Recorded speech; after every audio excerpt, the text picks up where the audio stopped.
Good morning friends. Today I am going to teach you regarding the female pelvis.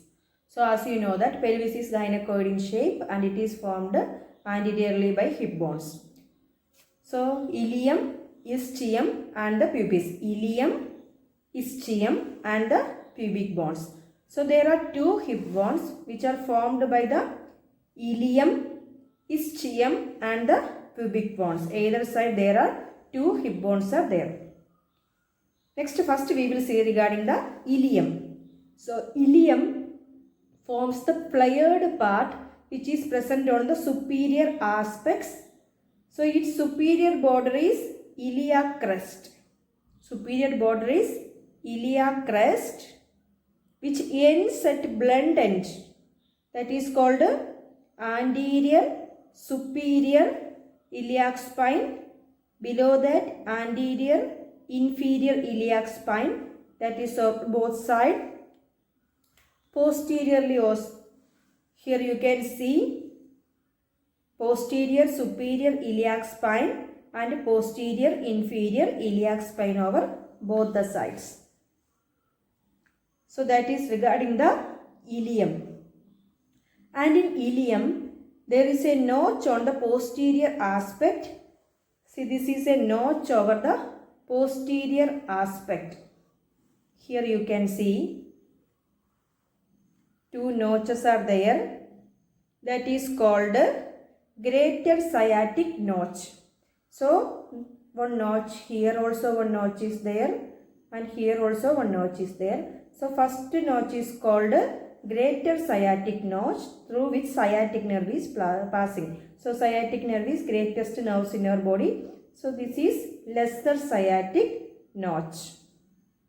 Fine. Then there is a roughed area. Posteriorly there is a roughed area called iliac tuberosity. Roughed area, that is called iliac tuberosity, where there is attachment of the various muscles are attaching to this roughed area. And the medial aspect, there is a depression. It is called iliac fossa. So in medial aspect anteriorly, so medial surface is having one depression, that is called iliac fossa. Posterior to iliac fossa, there is one line is running. This line, it is called arcuate line. Posteriorly one line is running, that is called arcuate line, and it is a landmark in the brim. It is continuing with the landmarks in the brim. Next is regarding medial aspect. So medially there is an articulating area. So medially there is an articulating area. As you know, there is an articulating area medially. It is called sacroiliac joint. It is one of the strongest joint in our body. And also this ilium has got two parts. The superior part is termed as ala. So the superior part of the ilium is termed as ala and the inferior part is termed as body. So the inferior part is termed as body. Superior part is ala, inferior part is termed as body, which is attached to the ischium. So inferior part is body which is attached to the ischium. So next part we will see regarding the ischium. See, this part is ischium.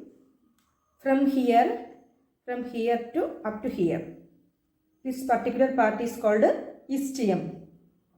So ischium consists of a roughened portion. Ischium consists of a roughened portion. Mainly ischium having two parts. One part is rough, that is called ischial tuberosity, and superior or anterior to that there is a ramus. This is ramus. This is called ramus and this is ischial tuberosity. So this ischial tuberosity is bearing the weight while we are sitting. And this ramus and this pubic bone togetherly forms ischial foramen or obturator foramen. So the obturator foramen is formed by the ramus and pubic bones, that is together forming the obturator foramen, which is covered the obturator membrane. So this obturator foramen is covering some of the membrane, that is called obturator membrane, and through this foramen or hole the blood vessels and nerves passed. Okay. So the posterior to ischium, one projection is there, that is called ischial spine. Here you can see inside of that posterior to ischium. There are two projections you can see, here also, here also. That is called ischial spine. So what is the importance of ischial spine? So it has got some of the clinical significance, that through which we can easily assess the station of the head of the baby. Through which ischial spines we can easily assess the head of the baby. Then the anterior hip bone is formed by the pubic bone. Anteriorly the hip bone is formed by the pubic bone. So pubis having three parts, that is superior ramus, inferior ramus and the body part. So pubis having two parts, that is superior ramus, inferior ramus and the body parts. Superior ramus, inferior ramus and the body parts. So the body part where two rami are meet together, the anterior border of the pubic bone is pubic crest. Then the body part where two rami are meet together. So the body part means the two rami. The two rami are meet together is body part. The anterior border of the pubic bone is the pubic crest. The anterior border of the pubic bone is pubic crest. Slightly lateral, it is a pubic tubercle. Slightly lateral, it is a pubic tubercle. So pubic tubercle, and from tubercle there is a line which runs posteriorly or laterally, is the pectineal line, which later merges with the arcuate line and forms the iliopectineal lines. So here is symphysis, anterior posterior part of the anterior border of the symphysis pubis. Then here is pubic crest, then pubic tubercle, then pectineal line, iliopectineal line, and it is continuing with the arcuate line and forming the brim. Together, so there are three bones, hip bones, that is pubic, ischium and the ilium. Together forms the structure called acetabulum. So this is a structure formed by the three bones, ilium, ischium and pubis, that is called acetabulum. So this acetabulum is a socket-like structure through which the head of the femur attaches and articulate with it. Head of the femur is attaches and articulate with the acetabulum. So we can easily move our limbs to any direction because this articulation. Okay, and there is one inside that one notch is there, that is called acetabular notch, through which blood vessels and nerve centers or exit. So here we have seen regarding the three hip bones. It is formed by the superior flared part, then ischium, that is the inferior and posterior part, and through which we can easily sit, and the anterior portion is formed by the two pubic bones. Then comes the posterior aspect of the pelvic bone, which is the part of axial skeleton. Posterior aspect, that is which is the part of the axial skeleton, that is sacrum.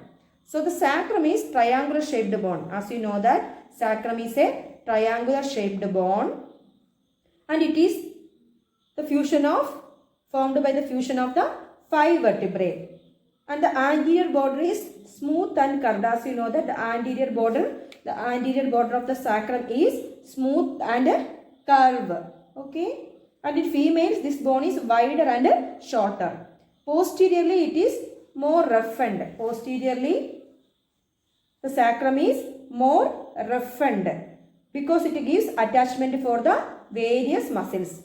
The superior part of the sacrum is termed as sacral promontory. Superior part is termed as sacral promontory, and also this wide part is called base of the sacrum, and the end or tip of the sacrum is called apex of the sacrum.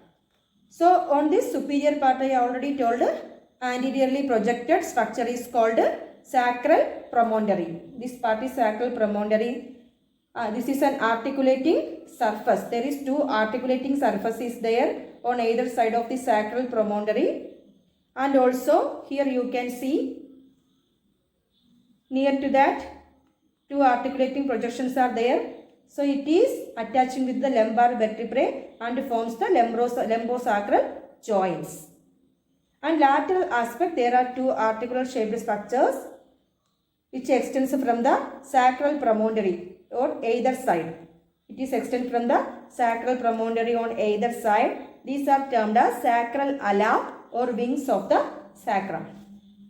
So anteriorly there are four transverse lines. Here you can see inside of that there are four transverse lines are there, that is showing the fusion of vertebral bodies over the sacrum. At the end of these lines there are sacral foramen. Four pair of foramen or holes are there, that is sacral foramen or anterior foramina, and these foramens are continuation with the posterior foramina. Posterior also you can see foraminas. So through this blood vessels or nerves enter or exit through these foraminas. Posteriorly on the middle aspect, the sacrum is having the sacral crest. Here you can see crest. This is called sacral crest and it is formed by the fusion of spinous process of the sacral vertebrae, and it gives attachment to the ligaments and muscles. And on the apex part, here is the apex part of the sacrum, there is one opening and it is termed as sacral hiatus. Here one small opening is there, that is called sacral hiatus on the posterior part. Here one small opening and it is a continuation with the sacral canal, and the sacral canal is a continuation with the vertebral column, and on the either side of this hiatus or opening there are two projections. It gives attachment for the ligament to connect it with the coccyx. These two projections. So it is a triangular shaped bone and it is a part of, so sacrum is a triangular shaped bone and it is a part of the axial skeleton which connects the sacrum to the ilium and forms the strongest joint. So sacroiliac joint, and lower to that there is one more triangular shaped bone that is called coccyx. So it is formed by the fusion of the four fused vertebrae. Coccyx is formed by the fusion of four fused vertebrae. So the sacrococcygeal joint, the wider part of the coccyx is known as apex or base. Wider part is called base and tip is called apex. So posterior aspect, there are posterior cornua. Here you can see two cornuas. This is called coccygeal cornua. And the cornua attaches with the some of the ligaments. These two cornuas are attached to some of the ligaments with the sacrum. And in females, the coccyx is directed inferiorly. Coccyx is directed inferiorly, and this joint is more flexible in females. This sacrococcygeal joint is more flexible in females so that the fetus can easily pass through it. And as we had seen the bones are two. That is two hip bones, that is ilium, ischium and pubic bones posteriorly, one sacrum and one coccyx. Next we will see regarding the joints. So the joints are the points where two bones or joints meet together. First one is symphysis pubis, that is between the two pubic bones. Then paired sacroiliac